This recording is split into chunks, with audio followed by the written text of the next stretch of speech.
우리 주님의 은혜와 평강이 영과 진리로 예배하는 모든 성도님들께 넘치기를 소망합니다. 드라마나 영화 혹은 소설을 보면은요, 갈등이 있어야 재미가 있습니다. 이러한 갈등을 만드는 것 가운데 하나가 남녀, 주인공의 사랑을 반대하는 부모의 이야기들이 꼭 나오죠.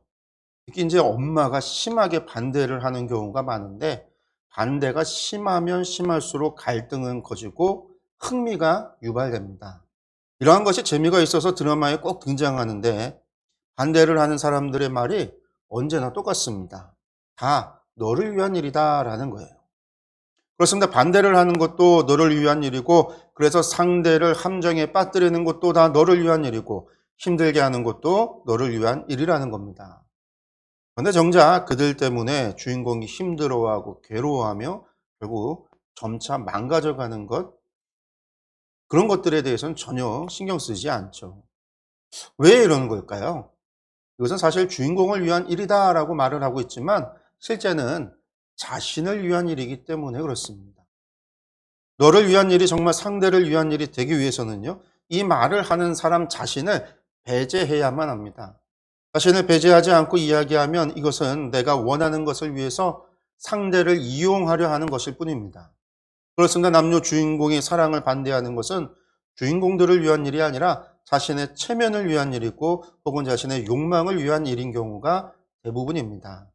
그렇게 자기 자신을 배제했을 때에야 그 말을 신뢰할 수 있습니다. 스승이 제자를 위해서 너를 위한 일이다 이렇게 말할 때가 있죠. 이것은 제자를 바른 길로 인도하기 위함입니다. 자신이 먼저 걸었던 길이고 먼저 경험했던 일이기 때문에 제자를 위해서 바른 조언을 해줄 수 있습니다. 부모가 자녀를 위해서 그런 말 할 수도 있어요. 공부하지 않는 아이들에게 공부하라는 말을 할 때면 다 너 잘 되라고 하는 말이야 이런 말들을 합니다. 먼저 살아온 지혜와 경험이 있기 때문에 자녀들을 위해서 하는 말입니다. 그러나 여기에 스승의 욕심이 끼어들고 부모의 욕심이 끼어들면 그 순수성을 의심할 수밖에 없습니다. 제자나 자녀가 원하는 것이 아니라 자신이 원하는 것을 요구하고 그것을 위해서 희생하도록 하는 것, 여러분들 그것은 결국은 자신을 위한 일뿐이지 자녀나 제자를 위한 일은 아닙니다. 그렇습니다. 나를 위한다는 신뢰가 있을 때 그 말에 순수성을 믿을 수 있습니다. 오늘 말씀을 보면 하나님께서 이스라엘을 위하여 명하시는 것이 있습니다. 이 명령이 정말 이스라엘을 위하는 것인지를 알아보려면 그 명령에서 하나님을 배제해 보면 됩니다. 하나님의 이익이 있는지, 이를 통해서 하나님께서 무엇인가를 얻는 것이 있는지를 살펴보면 되는 것이죠. 그런데 실상 하나님께 얻는 것은 아무것도 없습니다. 영이신 하나님께서 이 세상에서 얻을 것 아무것도 없습니다. 그렇습니다. 하나님께서 우리에게 명하시는 모든 것이 우리를 위한 겁니다. 제사도 그렇고 제물도 그렇습니다. 하나님께서 잡수시는 거 아무것도 없어요. 금은보화가 하나님께 이익이 되겠습니까? 아무것도 없습니다. 우리를 위하여 정결례를 요구하시는 것도 우리를 위함이지 하나님을 위한 것이 아닙니다. 성결례를 요구하는 것도 우리를 위함이지 하나님을 위함이 아니라는 말입니다. 오늘 말씀을 통해서 하나님께서 이스라엘을 위하여 명하시는 것이 무엇이고 하나님께서 원하시는 것이 무엇인지 알아가기를 원합니다. 이를 통해서 하나님께서 우리를 위하여 행하시는 것이 무엇인지 깨달아 알기를 또한 소망합니다. 이를 통해서 하나님께서 우리를 위하시는 그 사랑과 베풀어 주시는 은혜와 복을 깨달아 하나님께 진심으로 감사하며 그 은혜를 누리고 살아가는 저와 여러분들이 되기를 소망합니다. 우리 말씀을 한번 다시 보도록 하겠는데요. 먼저 13절의 말씀입니다. 모세와 제사장 엘르아살과 회중의 지도자들이 다 진영 밖에 나가서 영접하다가 12절까지 미디안과의 전쟁에서 승리했다라고 했습니다. 그리고 이제 13절부터는 승리한 군대, 그 군대가 이스라엘 진영으로 되돌아오는 이야기입니다. 오늘 13절 말씀을 보면은요, 모세와 제사장 엘르아살과 회중의 지도자들이 다 진 밖으로 나가서 승리하고 개선하고 있는 군대를 영접하고 있습니다. 우리가 여기서 주목해야 할 것은요, 모세와 제사장 엘르아살과 지도자들이 개선하는 군대를 어디에서 영접했느냐라는 겁니다. 바로 진 밖에서 그들을 맞이했습니다. 죄를 짓고 돌아오는 이들이 아니라 하나님의 명령을 쫓아서 원수인 미디안을 정복하고 진멸하고 개설하는 그들을 지금 지도자들이 진 밖에 나가서 맞이했다라는 거예요. 근데 여기에 의미가 있어요. 물론 이것이 개선하는 군사들에게 예를 표하고 그들을 환영하는 개선식을 하기 위한 것이 아니죠. 로마 같은 경우에는요, 개선하는, 전쟁에 나가서 승리하고 개선하고 돌아오는 군대를 맞이하기 위해서 로마 시로부터 약 70km 떨어져 있는 이 아비오 광장이라는 곳에 시민들이 나가서 그곳에서 개선식을 했어요. 개선하는 사람들을 환영하고 그들을 맞이했어요. 그러나 지금 오늘 말씀은요, 그렇게 그들을 환영하고 칭송하고 그들을 맞이하기 위해서 나간 것이 아닙니다. 다른 이유가 있어서라는 거예요. 이것은요, 개선하는 군사들이 지금 그 상태로 진 안으로 들어올 수 없기 때문입니다. 즉 전쟁에 참전한 군사들은 피를 흘리고 시체와 접촉을 했습니다. 이것은 율법으로 분명하게 부정하다라고 그랬어요. 정결법 가운데 피를 만진 사람, 시체를 만진 것, 그 모든 것이 부정하기 때문에 반드시 정결례를 해야만 된다고 율법으로 정해놨습니다. 그렇기 때문에 지금 부정한 상태로 진 안에 들어올 수 없기 때문에 그들의 진입을 막아선 거예요. 그래서 모세를 비롯한 백성의 지도자들이 진 밖에 나와서 그들을 맞이하고 있습니다. 다른 말로 이야기한다면 부정한 자는 하나님의 백성의 진영에 들어갈 수 없다라는 말입니다. 정결한 사람만이 하나님의 백성의 진영에 들어갈 수 있다라는 말이에요. 여러분들 이것은 중요한 영적인 의미를 담고 있습니다. 성도인 우리가 소망하는 하나님 나라는 모든 사람들에게 항상 문이 열려 있는 나라입니다. 그러나 중요한 것은요, 아무나 들어갈 수 있는 것은 아니라는 사실입니다. 모두에게 문이 열려 있지만, 항상 문은 열려 있지만 아무나 그곳에 들어갈 수는 없습니다. 예수 그리스도의 보혈로 모든 죄의 부정을 씻고 모든 불의에서 떠나 깨끗하게 된 사람만이 들어갈 수 있습니다. 고린도전서 6장 9절 말씀을 보면 사도 바울은 불의한 자가 하나님의 나라를 유업으로 받지 못한다라고 했습니다. 그렇습니다. 불의를 행하는 이들은 그가 누구가 됐든 하나님 나라에 들어가지 못합니다. 약속을 받았다고 모두가 하나님 나라에 참여하게 되는 것이 아니라는 말입니다. 주의 이름을 부르는 성도들도 예외가 아닙니다. 주님께서도 마태복음 7장 21절에서 나더러 주여 주여 하는 자마다 천국에 다 들어갈 것이 아니다라고 분명하게 말씀하셨습니다. 이것은 우리 모두가 두려워해야 할 말씀입니다. 성도 여러분, 여러분이 하나님께 소망이 있고 그 나라에 들어가기를 원한다라고 한다면 모든 불의에서 떠나야 합니다. 사도 바울은 디모데후서 2장 19절에서 주의 이름을 부르는 자마다 불의에서 떠나라라고 했습니다. 세상이 이 일에 대해 어떤 입장을 취하는가는 전혀 중요하지 않습니다. 우리가 추구해야 할 의의 기준은 하나님께서 정하십니다. 모든 사람이 옳다고 생각하고 행하는 일일지라도 여러분들 주께서 옳지 않다라고 말씀하신다면 그것은 곧 불의한 일입니다. 우리가 멀리 해야 될 일입니다. 성도 여러분, 신앙의 기준은 세상이 정하고 우리가 정하는 것이 아닙니다. 하나님께서 정하는 것입니다. 그렇게 누가 무슨 말을 하든 우리는 주께서 명하신 대로 그 말씀을 쫓아 순종해야 합니다. 여러분들 이 사실을 명심하고 마음에 새기시기 바랍니다. 하나님의 나라는 정결한 자, 불의에서 떠난 자만이 들어갈 수 있습니다. 개선하는 군인들을 맞이한 그 자리에서 모세가 이제는 한술 더 나아가서 그들을 향해서 화를 냅니다. 14절과 15절의 말씀을 보겠습니다. 모세가 군대의 지휘가 않고 싸움에서 돌아온 천부장들과 백부장들에게 노하니라. 모세가 그들에게 이르되 너희가 여자들을 다 살려두었느냐. 미디안과의 전쟁을 승리로 이끌고 개선하는 군대를 환영해야 할 자리입니다. 그런데 모세가 그들을 보더니 화를 냅니다. 여러분 왜 그랬을까요? 여러분 그것은 그들이 미디안 족속의 여자들을 다 살려두었기 때문입니다. 그런데 지금 미디안과의 전쟁이 일어난 이유는요, 그들이 부올에서 이스라엘 백성을 속여서 죄를 짓게 만들었기 때문입니다. 그래서 그날에 2만 4천 명이 되는 사람들이 역병에 걸려 죽었습니다. 하나님께서 이 일로 인해서 미디안을 원수로 여기시고 그들을 진멸하라 명하셨습니다. 그렇게 미디안과의 전쟁은 하나님의 전쟁이며 하나님의 공의를 실현하는 전쟁이기도 합니다. 그런데 이스라엘 백성들이 미디안 여자들은 모두 살려서는 포로로 데리고 온 겁니다. 이스라엘 자손으로 우상 숭배 그 범죄에 빠지도록 이끌었던 그들을 살려들었습니다. 그런데 그들이 어떤 의도가 있었는지 모르지만 결국 이것은 하나님의 명령에 순종하지 않았을 뿐만 아니라 하나님의 공의의 전쟁을 약탈 전쟁으로 만들어버리는 잘못을 한 겁니다. 그런데 그들이 여자를 살려둔 이유가 무엇일까요? 미디안이 남자들만 죽이는 것으로 원수를 갚았다고 생각을 했을 수도 있겠죠. 그러나 그보다는 이 여자들을 노예나 첩으로 이용할 가치가 있다라고 생각을 했을 겁니다. 행동에는 언제나 가치를 따라가기 때문이죠. 그것이 이스라엘을 위해서 더 좋은 선택이다라고 그들은 생각을 했을 겁니다.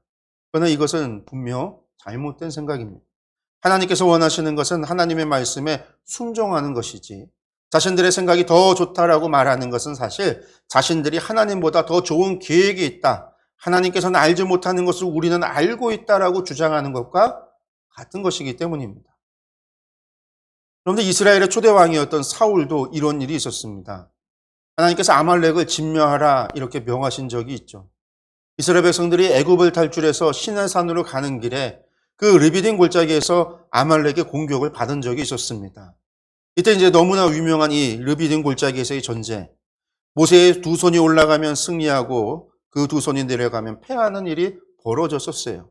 이때 하나님께서 아말렉을 물리치시고 나서 아말렉을 원수로 여기시고 세상에서 없이 하겠다라고 선포하십니다.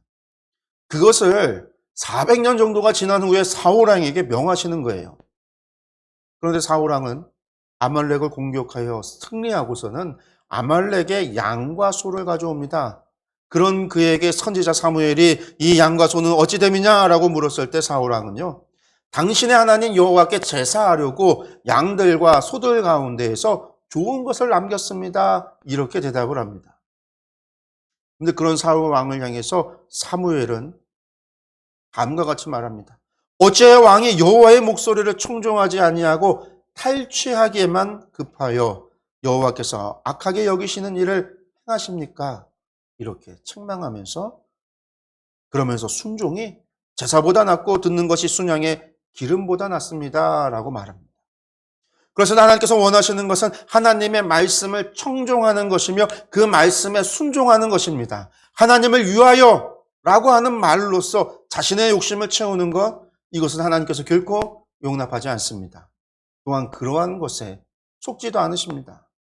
하나님을 위한다는 말로 하나님의 말씀을 왜곡시켜서는 안 됩니다. 하나님께서 우리에게 하시는 모든 말씀을 우리를 위한 것이라는 사실을 우리는 인정해야 합니다. 독생자를 주시기까지 우리를 사랑하시는 사랑의 하나님께서 세상 만물을 말씀만으로 창조하시는 전능하신 하나님께서 우리를 위하여 하신 말씀입니다. 우리를 위하여 명하신 것들입니다.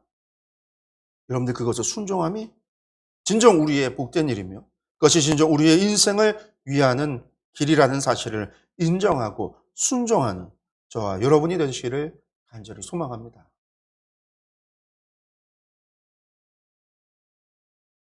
모세가 그 데려온 포로에 대해서 처분할 것을 명합니다. 16절에서 18절의 말씀입니다. 보라 이들이 발람의 꾀를 따라 이스라엘 자손을 부올의 사건에서 여호와 앞에 범죄하게 하여 여호와의 회중 가운데에 연병이 일어나게 하였느니라. 그러므로 아이들 중에서 남자는 다 죽이고 남자와 동침하여 사내를 아는 여자도 다 죽이고 남자와 동침하지 아니하여 사내를 알지 못하는 여자들은 다 너희를 위하여 살려둘 것이니라. 아멘. 미디안과의 전쟁은요, 부올의 사건으로 인한 하나님의 심판임을 먼저 밝힙니다. 그리고 데려온 포로를 다 죽이는데 남자와 동침하지 아니하여 사내를 알지 못하는 여자들은 다 너희를 위하여 살려두라고 합니다.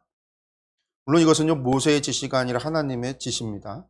그런데 모두 다 죽이는 것이 아니라 사내를 알지 못하는 여자는 살려두라 이렇게 말씀하고 있어요. 즉 처녀는 살려두라는 말이죠. 그런데 이 사내를 알지 못하는 여자라는 것은 두 가지 의미가 있습니다. 아직 결혼하지 않은 어린 여자, 그들을 말하는 것이기도 하고, 다른 하나는요, 미디안의 종교 행사에 참여하지 않은 어린 여자들을 의미하기도 합니다. 미디안의 종교 행사라는 것, 부활의 사건에서도 나타났지만 음란한 행위를 하는 것이 포함되어져 있습니다. 이러한 종교 행사, 우상 숭배에 참여하지 않은 어린 여자들을 의미한다고 할 수 있습니다. 그런데 여기서 우리가 주목해야 할 말이 있습니다. 그것은 바로 너희를 위하여 살려두라는 것이에요. 그렇습니다. 그들을 살려두는 것이 하나님을 위한 일이 아닙니다. 힘들게 전쟁을 수행하고 승리하고 돌아왔습니다. 그들이 잘못된 생각으로 포로들을 남겨왔지만, 여러분들 책망만 듣고 다 죽인다라고 한다면 앞으로 가나안 전쟁을 앞두고 사기도 떨어질 것이고 책임 소재를 따지는 이들도 나타날 것입니다. 천부장과 백부장들, 당신들 때문에 우리가 수고하고 욕만 먹고 책만 들었어 라고 불평하는 이들이 나올 수도 있다라는 거예요. 40년 광야 생활을 우리가 경험을 했잖아요. 무슨 어려운 일들만 있으면 모세와 아론을 향해서 불평하고 불만을 터뜨리고, 나아가 모세와 아론을 죽이려고까지 하는 반란도 일어났던 이스라엘 백성을 우리가 생각을 한다면 이 일로 인해서 분쟁이 얼마든지 일어날 수 있었다라는 거예요.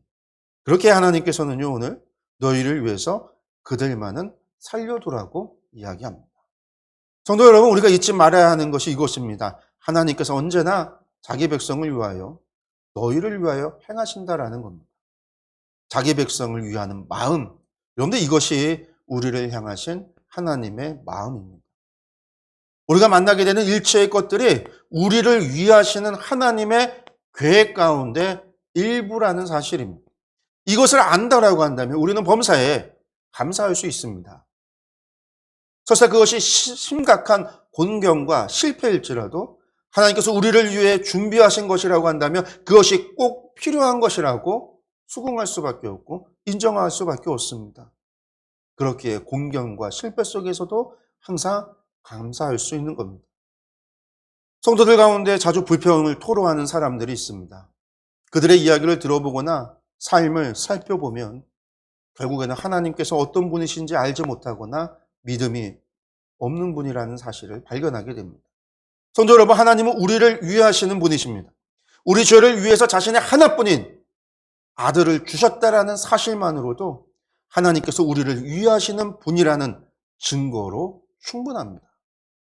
우리 중에 누가 사랑하는 사람이 불행하게 되기를 바라는 그런 사람이 있겠습니까? 우리를 향하신 주의 마음도 이와 동일합니다.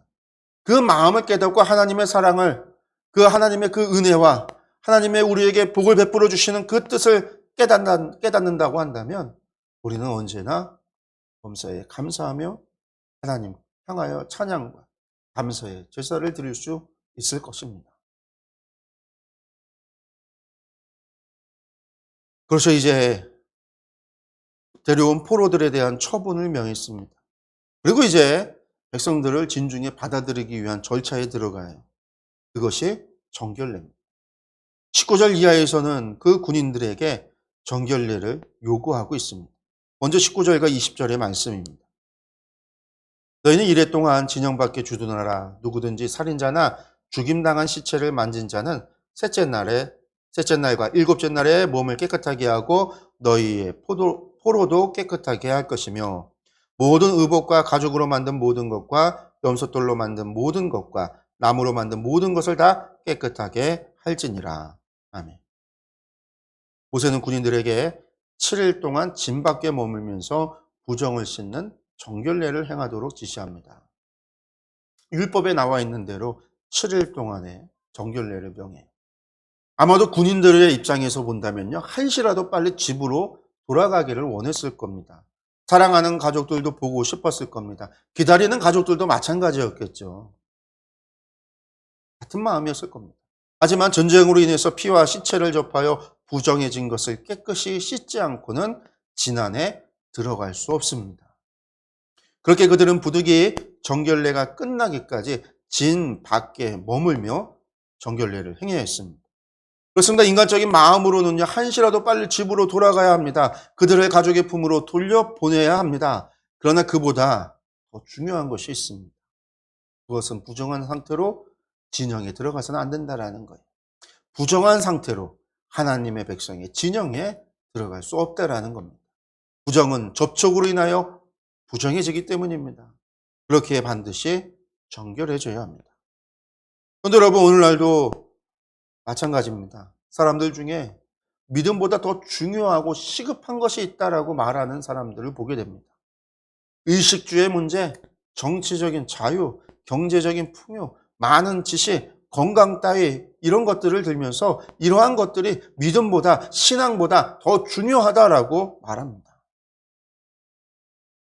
코로나19로 인해서 예배보다 방역 더 중요하다라고 말합니다. 사실 이런 것들은 인간의 삶을 영위하는데 정말 시급한 것들이 맞습니다. 하지만 이것이 최우선순위라고 할 수는 없습니다. 사람에게 가장 시급하게 요구되는 것은 무엇보다도 죄의 문제를 해결해야 하는 것입니다. 성경은 죄의 삭은 사망이라고 했습니다. 죄를 범한 사람에게는 반드시 죽음이 임하게 되므로 죄의 문제를 해결하는 것보다 더 촌각을 다투는 것은 없습니다. 그럼 우리가 어떻게 죄의 문제를 해결할 수 있겠습니까? 여러분들, 그리스도를 믿는 성도들은 이미 원죄의 매임에서 자유하게 되었습니다. 그러나 생활 속에서 죄를 범하고 살 수 있습니다. 실수할 수도 있고 유혹에 넘어질 수도 있습니다. 우리는 이것을 무엇이라고 이야기하냐면 자범죄라고 이야기합니다. 이러한 자범죄를 해결하는 방법은 바로 하나님께 우리의 죄를 인정하는, 자백하는 겁니다. 우리가 예배 때 항상 죄의 고백과 용서의 말씀이라고 해서 요한일서 1장 9절의 말씀을 읽습니다.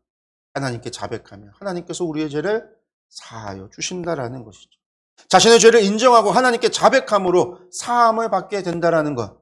여러분들, 이것은 정말 어려운 일이 아닙니다. 많은 시간이 소요되는 것 또한 아닙니다. 이것에 엄청난 돈이나 재화가 드는 일도 아닙니다. 특별한 장소가 필요하지도 않습니다. 신부나 주교와 같이 나의 고백을 들어줄 어떠한 사람이 필요한 것도 아닙니다. 언제든지 우리가 자신을 살펴서 우리의 죄된 것을 발견할 때 주께 고백하기만 하면 됩니다. 하나님께 자백하고 우리의 죄를 인정하고 용서를 구하면 됩니다. 성도 여러분, 죄라는 것 발견되는 즉시 그것을 제거해야 합니다. 오래 두어서 유익될 것이 아무것도 없습니다. 몸에 독이 퍼지면 사람은 반드시 죽게 됩니다. 그렇기에 독에 중독된 것을 알면 빨리 해독을 해야 합니다. 죄라는 것도 이와 같습니다. 죄를 해결하지 않고 오래 놔두면 우리의 영혼은 반드시 죽게 됩니다. 영원한 사망에 이르게 됩니다. 그렇게 빨리 죄를 해결해야 합니다. 이때 하나님은 우리의 죄의 문제를 해결하기 위해 힘든 것을 요구하지 않으셨습니다. 하나님께서 우리에게 요구하신 것은 그저 죄를 인정하는 것, 곧 자백뿐입니다. 우리의 죄를 깨닫고 회개하는 것입니다. 우리의 죄를 깨닫고 회개하며 그리스도의 십자가를 의지하고 믿는 겁니다. 너무나 간단합니다. 그러나 회개하지 않으면 결국은 생명을 잃게 됩니다. 죄의 삭은 사망이기 때문입니다. 성도 여러분, 죄의 문제를 해결하는 것, 세상 그 무엇보다 급한 일입니다. 무엇보다도 우선되어야 하는 것입니다. 우리의 생명과 관련된 시급한 일임을 반드시 깨달아 알기를 원합니다. 여러분들, 이 정결례 너무나도 중요합니다. 하나님의 진영에 포함되기 위해서, 들어가기 위해선 반드시 정결해져야 합니다. 그렇게 제사장 엘르아살이 다시금 군인들에게 명령합니다. 군인들의 몸뿐만 아니라 그들의 입고 있는 옷과 그들의 전리품과 그들이 갖고 있는 모든 것, 포로를 포함한 모든 것들을 정결케 하라라고 명령하며 이것이 하나님의 명령이다라고 분명하게 이야기합니다. 21절에서 24절의 말씀입니다. 제사장 엘르아살이 싸움에 나갔던 군인들에게 이르되 이는 여호와께서 모세에게 명하신 율법이니라.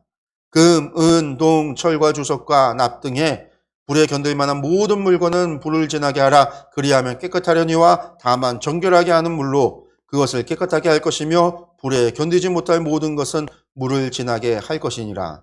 너희는 일곱째 날에 옷을 빨아서 깨끗하게 한 후에 진영에 들어올지니라. 아멘. 한시라도 빨리 가족의 품으로 돌아가고 싶은 그들에게 7일간 정결례를 행해야 한다라는 것은 어쩌면 상당한 반발을 일으켰을지도 모릅니다. 그래서 이제 제사장 엘르아살이 군인들에게 다시금 이야기하죠. 정결례를 행하는 것은 여호와께서 모세에게 명령하신 율법이라고 단단히 못 박습니다. 그리고 무엇을 정결케 해야 하는지 구체적으로 이야기합니다. 먼저 22절, 23절에 보면 하나님께서는 전리품으로 얻은 것과 전쟁에 사용된 것들 가운데 금, 은, 동, 철, 납과 같은 물건들을 불로 혹은 물로 정결케 하라고 말씀합니다. 이것은 하나님의 백성은 자기를 정결케 해야 할 뿐만 아니라 자신이 소유한 것들도 거룩하게 할 의무가 있기 때문입니다. 다른 말로 또 부정한 것을 소유하고 있으면 나를 정결케 했지만 부정한 것을 내가 만지고 다룸으로 인해서 다시금 부정케 되기 때문이기도 합니다. 그런데 여기서 우리가 알아야 할 것은요. 하나님의 백성은 자기가 소유한 것을 거룩하게 할 뿐만 아니라 그런데 그것을 사용하는 데 있어서도 거룩한 용도로 사용해야 한다는 사실입니다. 여러분들 우리에게 있는 모든 것은 다 하나님이 주셨습니다. 이 모든 것 속에는 영적인 은사들은 물론이고 우리의 생명과 시간 혹은 물질과 재능까지도 다 포함이 됩니다. 이때 우리가 알아야 할 중요한 사실은 하나님께서 왜 이것들을 나에게 주셨는가라는 사실입니다. 여러분들 부모가 자녀에게 무엇인가를 줄 때는요 반드시 용도에 맞춰서 줍니다. 그리고 그 용도에 맞게 사용되기를 원합니다. 만일 자녀들 가운데 누가 참고서 값을 받아다가 만화책을 사는데 썼다라고 한다면 이것을 칭찬할 부모는 아무도 없을 겁니다. 정상적인 부모라고 한다면 그것에 대해서 반드시 책망할 거예요. 하나님께서 우리에게 주신 모든 것들도 이처럼 용도가 다 정해져 있습니다. 그러므로 우리는 하나님께서 주신 것으로 자기 생각에 옳은 대로 아무렇게나 사용해서는 안 됩니다. 어떤 사람들은 자기 생명을 오직 자신의 만족만을 위해서 사용합니다. 그러나 이것은 하나님께서 우리에게 생명을 주신 용도에 부합되는 것이 아닙니다. 하나님께서 우리에게 생명을 주신 것은 당신을 위해 일하도록 위함입니다. 우리는 이 목적에 합당하게 생명을 사용해야 합니다. 그래야 인생을 낭비하지 않고 또한 실패하지 않은 인생이 됩니다. 또 혹자는 돈과 시간을 오직 자신만을 위해서 혹은 불필요하고 무가치한 일들에 낭비하는 것을 봅니다. 여러분들 이렇게 행하는 것 또한 하나님 뜻에 무지하기 때문입니다. 내 수중에 있다 하여 그것이 모두 내 것은 아닙니다. 모두가 하나님의 것입니다. 그분이 반드시 도로 찾으실 때가 있습니다. 그날이 오기 전에 우리는 관리자로서의 책임을 제대로 수행해야 합니다. 그래야 하나님 앞에 회개하는 그날에 책망받지 않을 수 있습니다. 사도 바울은 고린도전서 10장 31절에 너희가 먹든지 마시든지 무엇을 하든지 다 하나님의 영광을 위하여 하라라고 말씀했습니다. 우리는 자신에게 있는 모든 것으로 하나님을 기쁘시게 할 수도 있고 혹은 마귀를 기쁘게 할 수도 있습니다. 우리가 주의 영광을 위해서 쓰기를 거부하고 사람을 기쁘게 한다든지 자신의 쾌락을 추구하고자 쓴다라고 한다면 이것은 결국 그릇된 일에 하나님의 주신 것을 허비하는 것이 될 것입니다. 그러면 결국에는 하나님과 회개하는 날이 오면 그때 책망과 형벌을 면치 못할 겁니다. 성도 여러분, 여러분의 인생을 어디에 소비하고 계십니까? 부디 오늘의 말씀이 여러분의 마음에 새겨져서 무엇을 하든지 하나님의 영광을 위하여 행하는 저와 여러분이 되기를 간절히 소망합니다. 사랑하는 성도 여러분, 우리는 이미 하나님 나라의 시민권을 가진 사람들입니다. 주께서 이 귀한 것을 은혜로 주셨습니다. 우리는 이것이 지닌 가치를 바르게 이해하고 이것을 소중히 간직해야 합니다. 귀한 것을 받고서도 제대로 간수하지 못해서 후회하는 이들이 많습니다. 그런 사람들과 같이 되지 않도록 조심해야 합니다. 이를 위해서는 무엇보다도 죄와 악을 멀리해야 합니다. 인정이나 세상의 도리라는 것에 얽매여서 끊을 것을 끊지 못하고 미루다 보면 코가 꿰기가 쉽습니다. 과감하게 절단할 것은 절단하고 버릴 것은 버려야 합니다. 인생이 두 번 주어지는 사람은 아무도 없습니다. 한 번 사는 인생 실패하지 않도록 신중을 기해야 합니다. 날마다 살펴 회개의 삶을 살아야 합니다. 우리를 위하여 일하신 하나님을 믿고 신뢰함으로 그 말씀에 순종해야 합니다. 언제나 감사함으로 하나님께서 베풀어 주시는 사랑과 은혜를 누리고 살아야 합니다. 사람의 생각이나 세상의 가치관을 따라서가 아니라 하나님의 말씀이 삶의 기준이 되어 살아가야 합니다. 그렇게 하나님과 동행하는 저와 성도 여러분이 되시기를 간절히 축원합니다. 기도하겠습니다.